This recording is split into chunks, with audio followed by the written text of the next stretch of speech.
Bon, ce n'est que la deuxième fois que j'enregistre cette vidéo.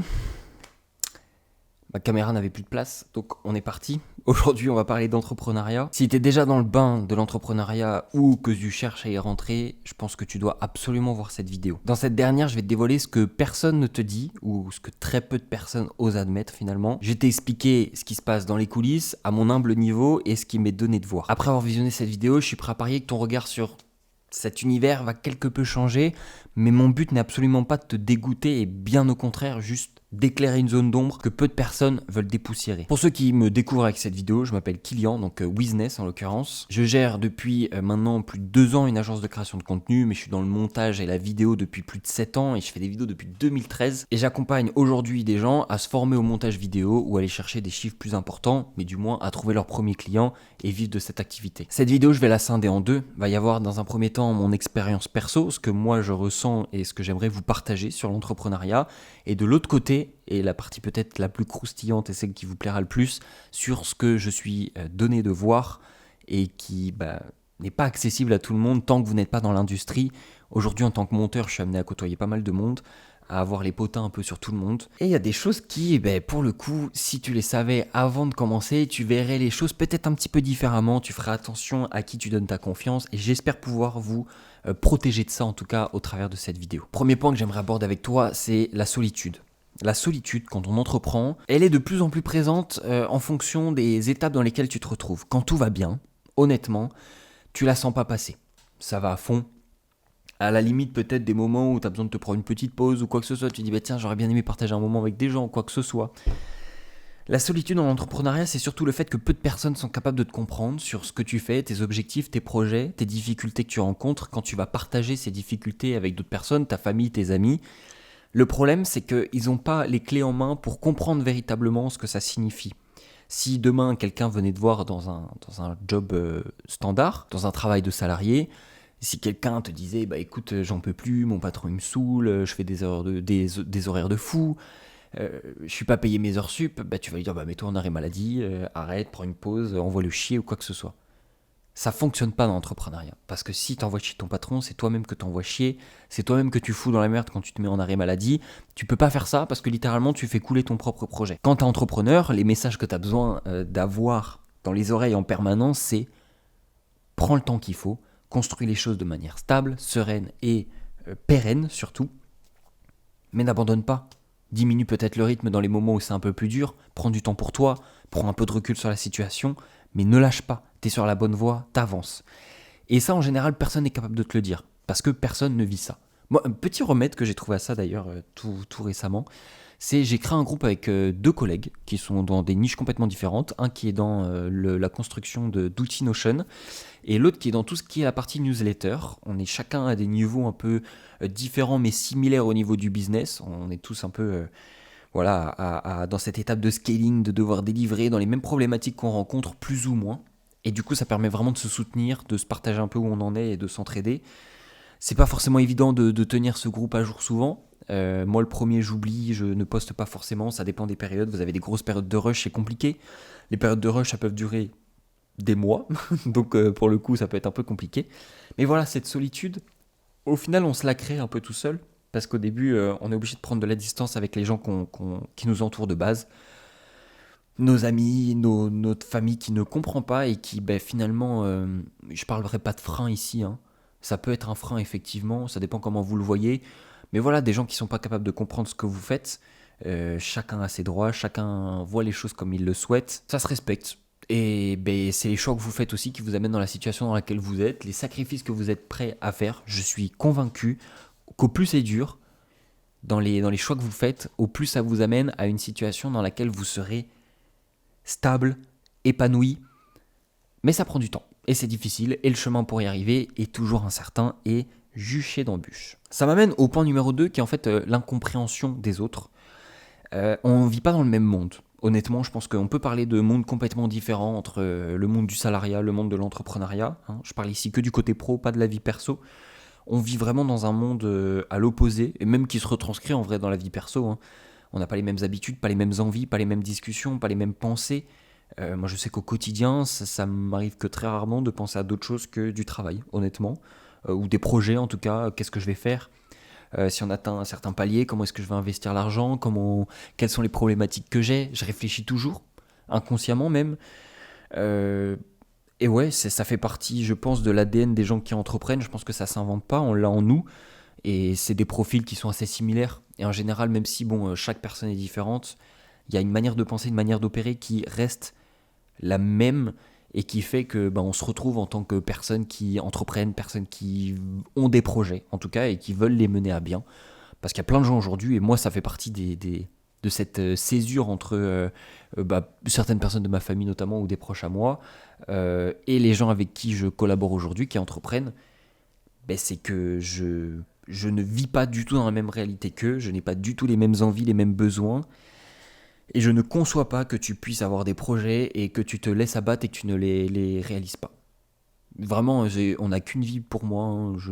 Chacun ses croyances ou quoi que ce soit, mais on n'a qu'une vie dans les faits. En tout cas, en tant que ma personne, la seule chose dont je suis sûr aujourd'hui, c'est que j'ai cette vie.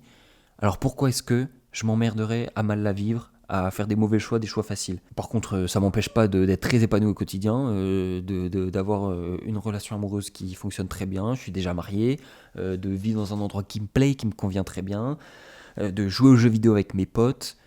Je me refuse rien en soi, mais par contre je sais être sérieux dans les moments où j'ai besoin d'être sérieux pour atteindre les objectifs que je veux, et je me refuse à me laisser vraiment vivre et pas mettre en place les choses que je pourrais. De toute façon, j'en suis incapable. Je m'ennuie trop vite, je déteste ne rien faire, je ne peux pas passer une vie inactive, même une journée inactive. Je ne culpabilise même pas, mais c'est juste que je me sens pas bien, j'aime pas ça. Donc voilà.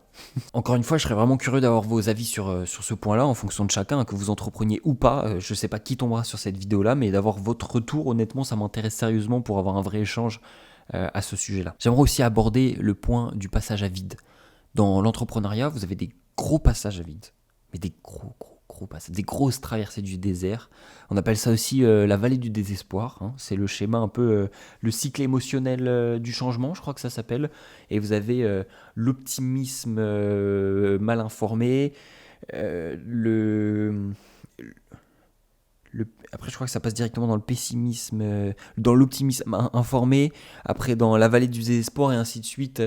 Et bref, c'est tout un cheminement qui est inévitable.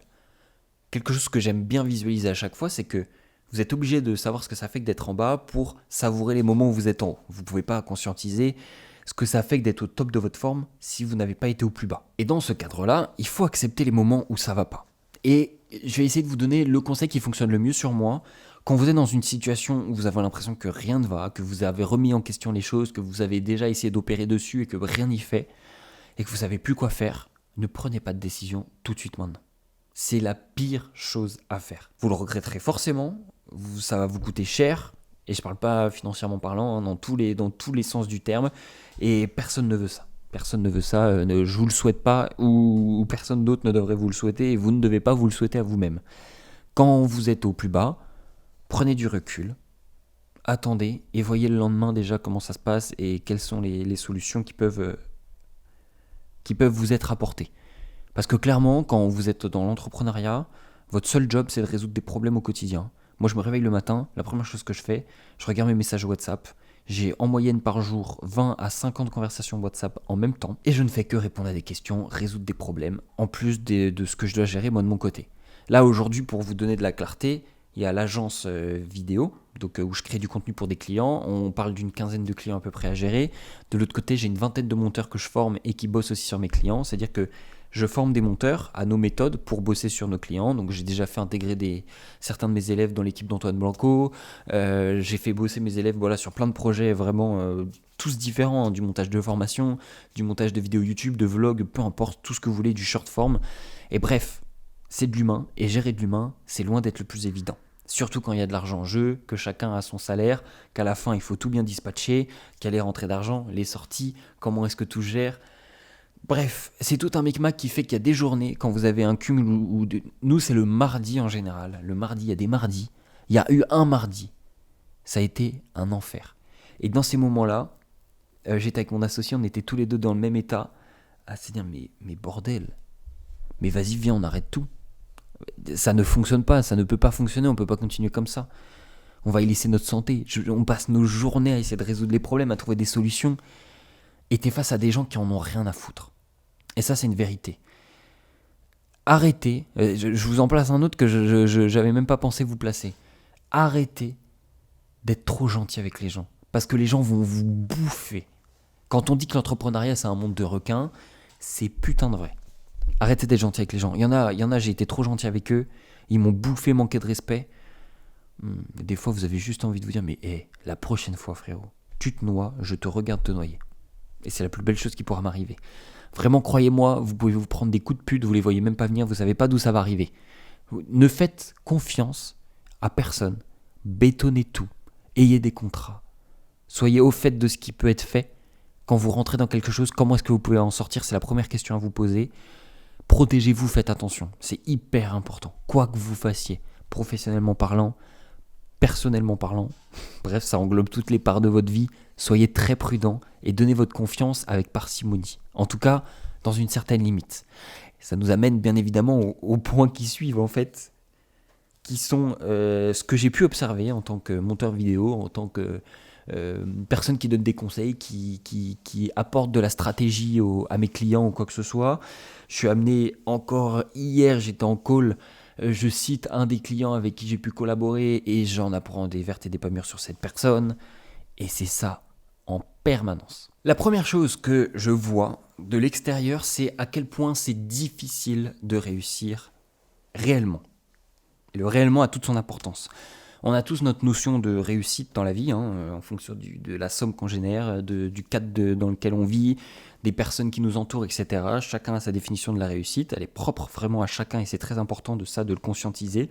Votre réussite n'est pas celle des autres et ne veut pas dire que parce que vous avez réussi, les gens le voient comme ça. Bref, arrêtons de tourner autour du pot. Réussir, et vraiment réussir, c'est extrêmement difficile. Ça demande beaucoup de temps, beaucoup d'énergie et sur du long terme. Vous devez être capable d'être focus sur un seul et même objectif pendant suffisamment longtemps et avec suffisamment de sérieux et d'ouverture d'esprit. Vous ne pouvez pas imaginer véritablement à quel point vous devez dédier votre vie, votre respiration, vos pensées, tout ce que vous avez dans votre corps à un seul et même objectif, c'est réussir selon le cadre que vous êtes fixé. C'est si difficile et ça demande tant de temps.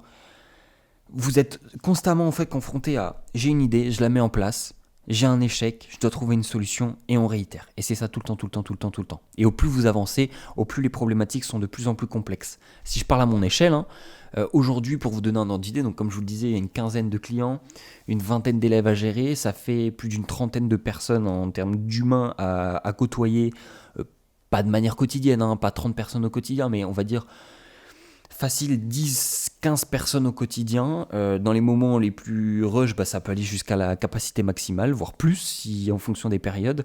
C'est énormément d'attention et de focus à être capable de donner. Et c'est pour ça que pour moi, réussir, c'est extrêmement difficile parce qu'il y a ce facteur-là dans un premier temps qui implique forcément un moment ou l'autre de l'humain parce que vous vendez à des gens, vous ne vendez pas qu'à des entités, c'est vraiment des gens qui sont derrière les entreprises à qui vous vendez.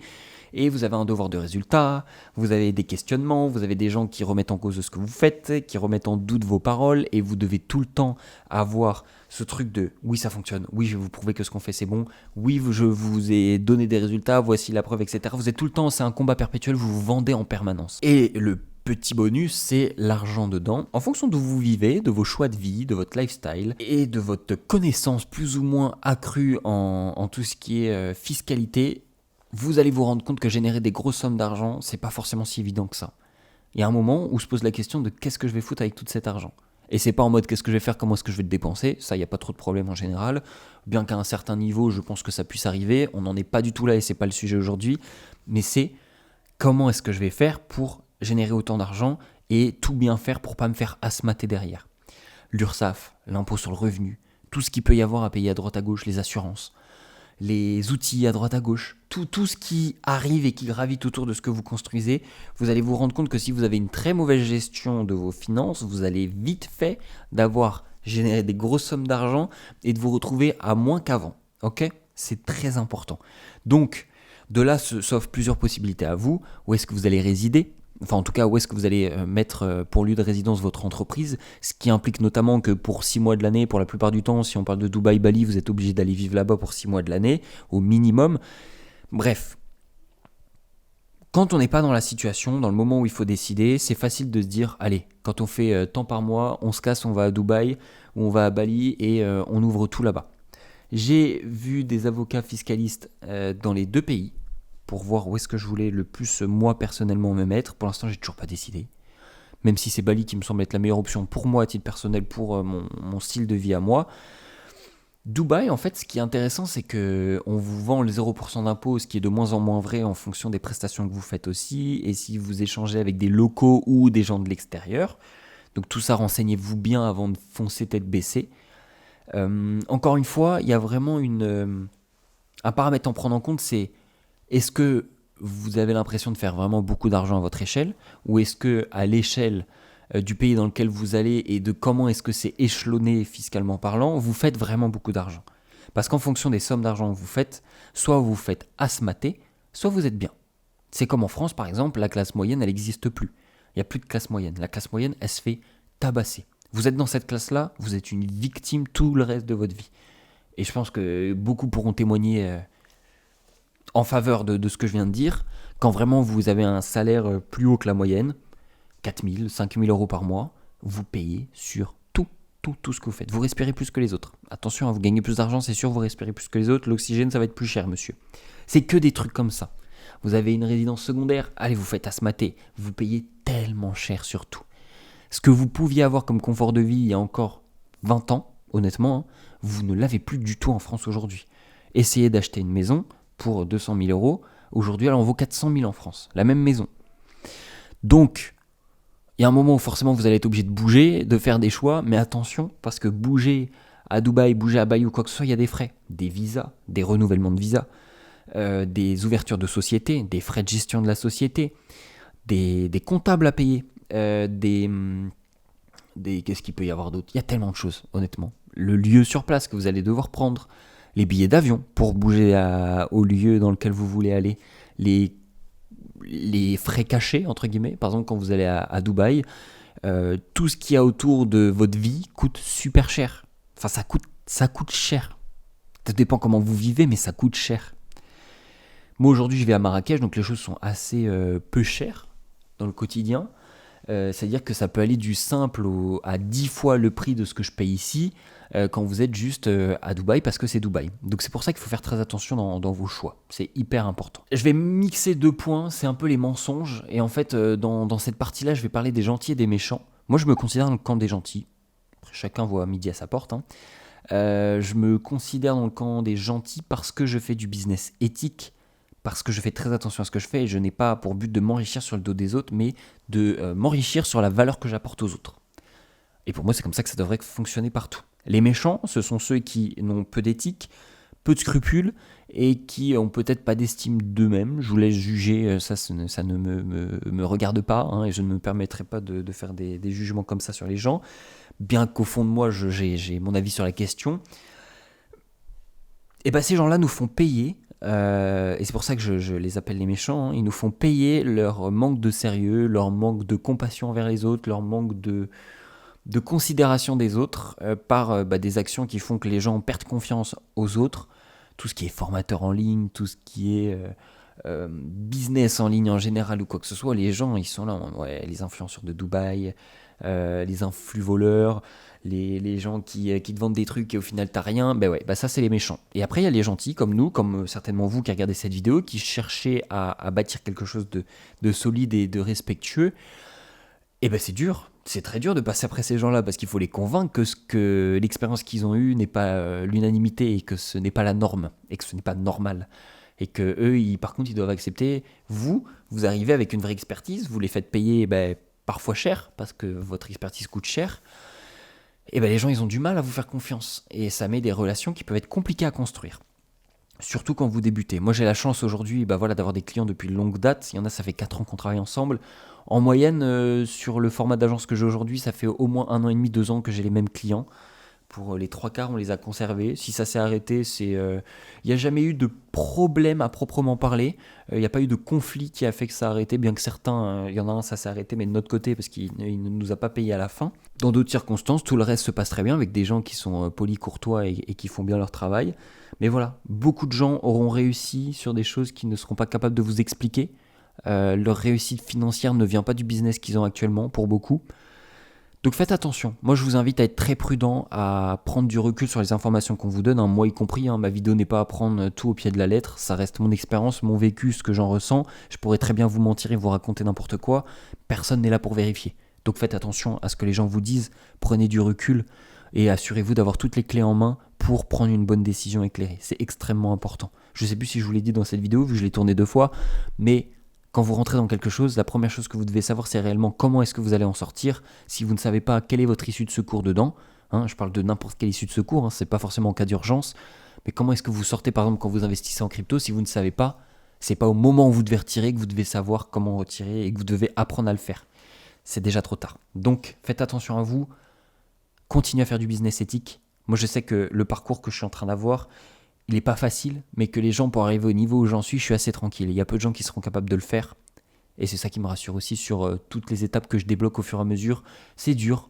On est là pour faire du long terme. Ça fait 7 ans que je fais ça. Je suis toujours là. Je suis toujours debout. On fait de plus en plus de sous.